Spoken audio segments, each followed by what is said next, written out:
நாங்கள் வந்து புக்ஸில் இருக்கிற சம்ஸ் எல்லாம் போட்டு முடிச்சிட்டோம். அது எங்களுக்கு நல்லா தெரியும். எங்கள் மிஸ் வந்து எக்ஸ்ட்ரா சம்க்காக சாட் ஜிபிடியில் சொல்லி கொடுத்தாங்க. அதை தான் கற்றுக்குறோம். அதை போட போகிறோம்.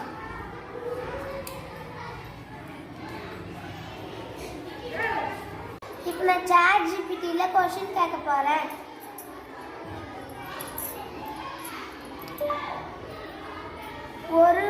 ஒரு ஸ்கூல்ல 50 பேக்ஸ்னா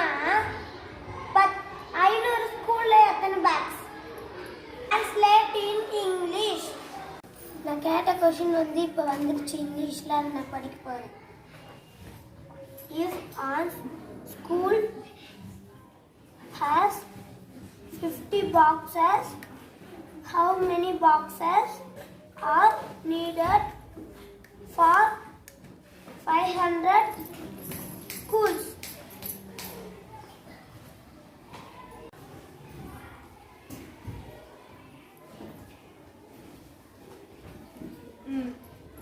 If one school has 50 boxes, how many boxes are needed for 500 schools? அதாவது ஒரு ஸ்கூலுக்கு 50 பாக்ஸஸ் தேவைப்படுது. 500 ஸ்கூலுக்கு எத்தனை பாக்ஸஸ் தேவைப்படுது அப்படின்றத உன்னோட கொஸ்டின். ஆன்சர் கண்டுபிடிச்சிட்டீங்களா? எவ்வளோ வந்துச்சு? ஆன்சர் வந்துச்சு 25,000. அப்போ 500 ஸ்கூல்ஸ்க்கு எத்தனை பாக்ஸஸ் தேவைப்படும்? 25,000. இப்போ எப்படி போடுறதுன்னு தெரிஞ்சிச்சா? ஓகே. இப்போ வந்து நான் சம்ஸ் போட போகிறேன். புக்கில் இருக்கிற சம்ஸ் எல்லாம் சொல்லி கொடுத்துட்டாங்க. எனக்கு புரிஞ்சிச்சு. சாட் ஜிபிடியில் நான் இப்போ சர்ச் பண்ணி கற்றுக்க போகிறேன்.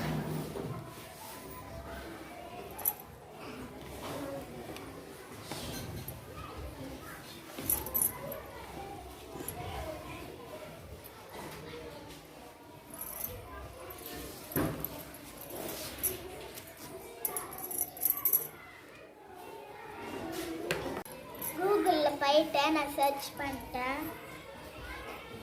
என்ன சர்ச் பண்ணீங்க? ChatGPT. அதில் என்ன பண்ண போகிறீங்க? இப்போ நம்மளுக்கு அந்த கொஸ்டின் இருக்குல்ல, அது எனக்கு கொஞ்சம் புரியல. அது கேட்க போகிறேன்.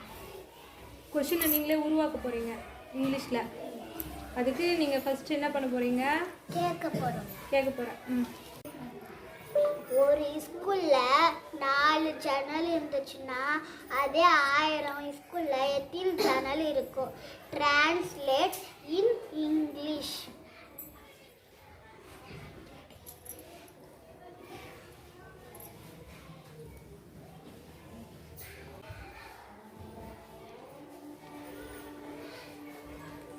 ஆன்சர் 4000. அப்போது 4000 விண்டோஸ் இருக்குமா? 1000 ஸ்கூலில் 4000 விண்டோஸ் இருக்கும். ஓகே. இது வந்து மல்டிப்ளிகேஷனில் வேர்ட் சம்ஸ் போடுறீங்க. ஓகே. இந்த மாதிரி ஹோம்ஒர்க்ஸ் வந்து போட்டுன்னு வரீங்களா? எத்தனை சம்ஸ் போடுறீங்க? 20. Very good. நாளைக்கா பார்க்கலாமா?